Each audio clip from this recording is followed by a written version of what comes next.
Olá. A emenda que ficou conhecida como orçamento de guerra já está na Constituição. De autoria de deputados, a medida cria condições legais para agilizar as ações de combate ao novo coronavírus. A proposta foi aprovada na Câmara no início de abril, mas foi modificada pelos senadores e voltou para uma nova votação. As principais polêmicas em torno dessa emenda à Constituição são a pauta do Câmara Debate, que começa agora. Eu recebo hoje o líder do Partido Novo, o deputado Paulo Ganimi, do Rio de Janeiro, e o deputado Joseildo Ramos, do PT da Bahia. Senhores, muito obrigada por ter aceitado o nosso convite para debater esse tema que está na ordem do dia. E eu quero tratar basicamente de dois pontos que foram bastante polêmicos: a questão da manutenção dos empregos e das operações do Banco Central. Deputado Joseildo Ramos, eu começo pelo senhor. A primeira polêmica que eu quero tratar é dessa questão trabalhista.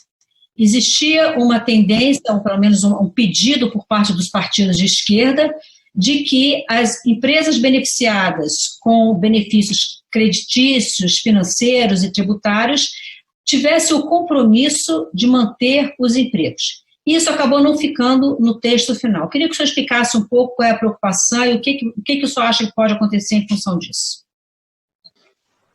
Bom, em primeiro lugar, eu gostaria de cumprimentar vocês pelo belo trabalho que vocês fazem. Vocês estão de parabéns pela cobertura que fazem de aspectos super importantes da política, da economia, enfim, do cotidiano das nossas vidas. Quero cumprimentar o colega, o Paulo Ganimi. A gente se encontra pessoalmente várias vezes, mas hoje a gente está de longe. Mando um abraço para você. E é muito bom que discutamos essas questões, porque pode esclarecer um monte de dúvidas que pairam para o brasileiro e a brasileira em geral. Primeiro, eu quero dizer que o legislativo brasileiro hoje tem um recorte, um espectro mais conservador de todos desde o período republicano que nós temos aqui no nosso país. E, sucessivamente, mesmo em pautas que visam o combate à Covid-19, se sobressai em votação em detrimento do interesse da classe trabalhadora, dos trabalhadores formais e informais e dos desempregados. Entretanto, do ponto de vista do setor financeiro e rentista, então o parlamento tem sido parcimonioso, tem sido obsequioso e tem passado matérias em detrimento do interesse coletivo. Esse artigo 4º, ele puxava o Brasil para fazer aquilo que a França fez, que a Alemanha fez, que a Espanha fez, que Portugal fez, incluindo exigindo contrapartida de vinculação e manutenção de empregos.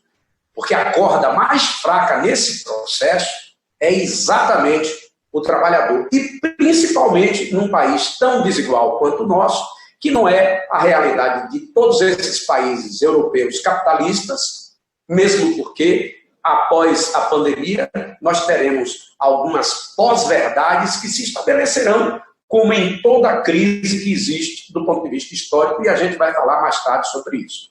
Eu quero então ouvir o deputado Paulo Ganimi. Deputado, segundo alguns parlamentares que participaram desse debate, essa medida ser adotada, ou seja, a obrigatoriedade de manutenção de empregos, afetaria a capacidade de gestão das empresas, o que seria prejudicial, sobretudo, para pequenas e microempresas. Qual é a sua análise em relação a isso?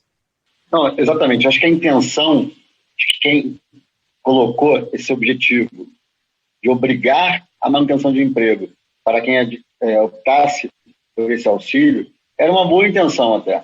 Só que, na prática, ela teria o efeito contrário.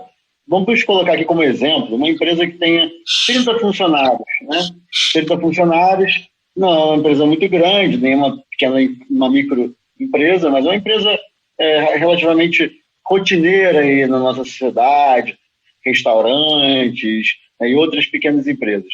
Ela, às vezes, consegue, com esse auxílio do Estado, esse auxílio da União, manter a empresa aberta. Talvez ela consiga manter boa parte dos funcionários, mas talvez ela não consiga manter os 30 funcionários. E aí o que a gente vai estar fazendo? Essa empresa, ao invés de ela pegar o auxílio, ajuda.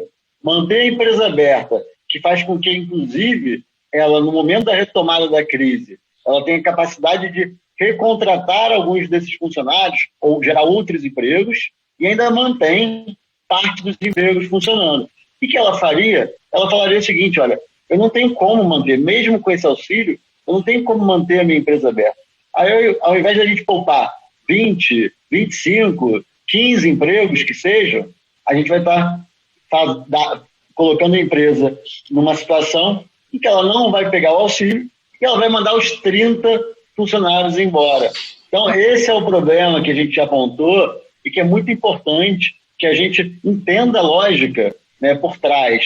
Não pode ser uma coisa só conceitual, uma coisa filosófica, bonita, que parece que está ajudando. A gente tem que ajudar, de fato, com dados concretos, com políticas públicas concretas, né? Então, colocar esse item dizendo que a empresa tem que manter todos os empregos, ela vai contra essa lógica e faria com que essa empresa pequena que eu falei de 30 funcionários, ela não perderia um emprego, 2 empregos, nem 10 empregos. Ela perderia 30 empregos. O senhor está dizendo que é aquela velha máxima que se diz que o ótimo é o inimigo do bom, né? Na busca de manter os tais 30 empregos que o senhor está citando, todos poderiam ser eliminados. Deputado José do Ramos, para a gente poder passar para outra parte do programa, o senhor acha que faz sentido isso que o deputado Paulo Ganimi falou, que a busca da situação ótima talvez gerasse uma situação ainda pior? Olha, não é possível. Eu respeito a opinião do Paulo Ganimi, mas eu não estou tratando de nada filosófico, ideológico, nada que seja muito bonito e não seja factível, mesmo porque existem ferramentas que foram pautadas pelo próprio governo, que vai colocar crédito à disposição de pequenas empresas subsidiadas e que elas teriam um portfólio de opções objetivas. E outra, eu não posso duvidar de uma questão factual, prática, vindo de estados nacionais, que eu falei da França, 20% do PIB da Espanha, 1/5 do PIB da Espanha, é para proteger a população espanhola do novo coronavírus, da Covid-19, mas 40% desse aporte de 1/5 do PIB é para a manutenção dos empregos e das empresas. Porque não existe crise financeira, não se estabeleceu, ela vai se estabelecer. A crise é de produção, porque a força do trabalho, pelo distanciamento social, pelo isolamento social, está em casa.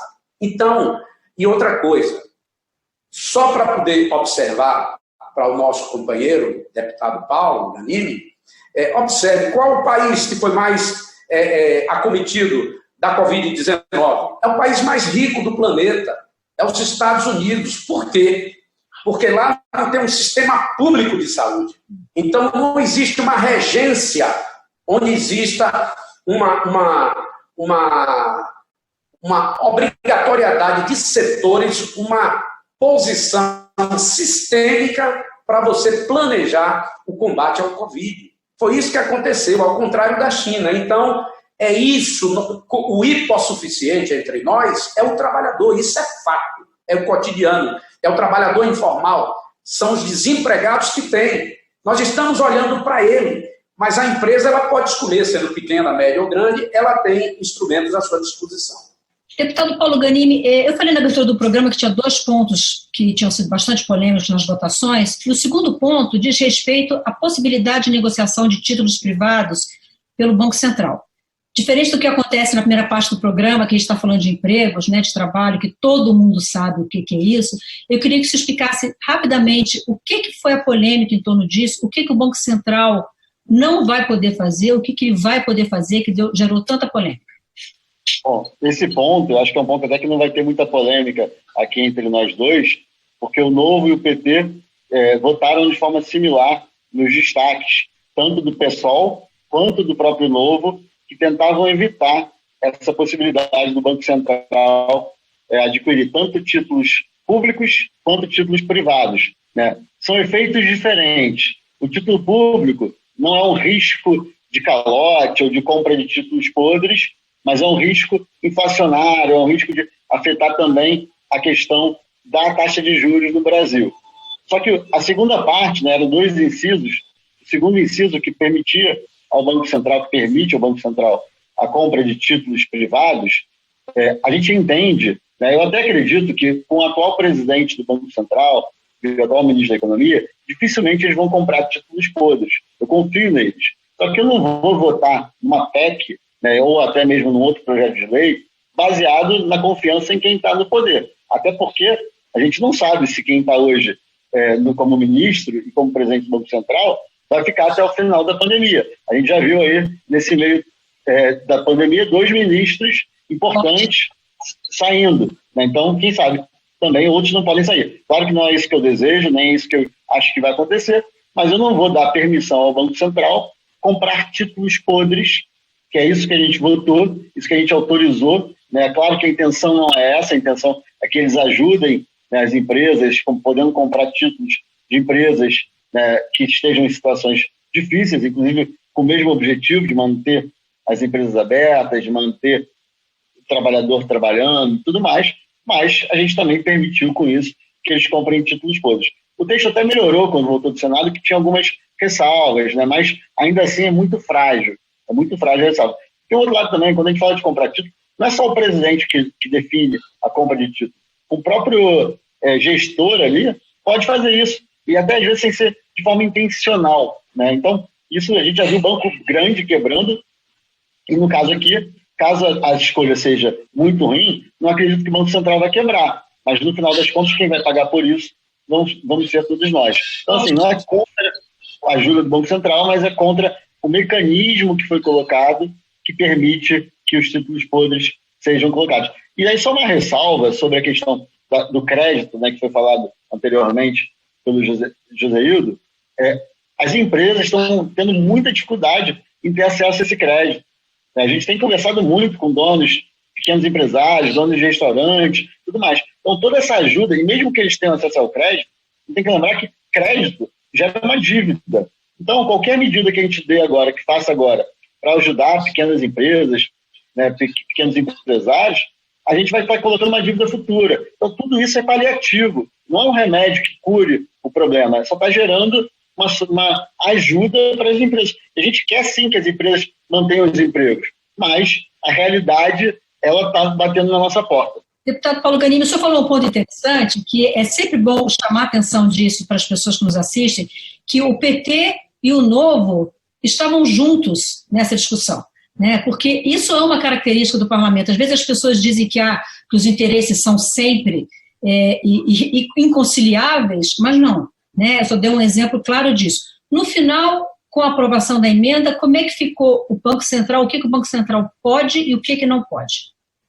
Bom, ele pode tanto comprar título do Tesouro, né, que na verdade já era permitido, só que a forma mudou, né, com essa emenda a forma de compra mudou. Mas o principal problema para a gente é que ele pode comprar títulos privados, ou seja, ele pode ir num banco privado, né, ou numa outra instituição financeira, comprar títulos de empresas, assim, o que a gente já viu na nossa história, e aí não estou entrando no mérito do partido que estava no poder ou não, tá? Não é uma questão política, é questão da estrutura política do país, da estrutura de relações entre a política e a economia, que sempre, quando ela é muito grande, muito forte, ela acaba sendo ruim.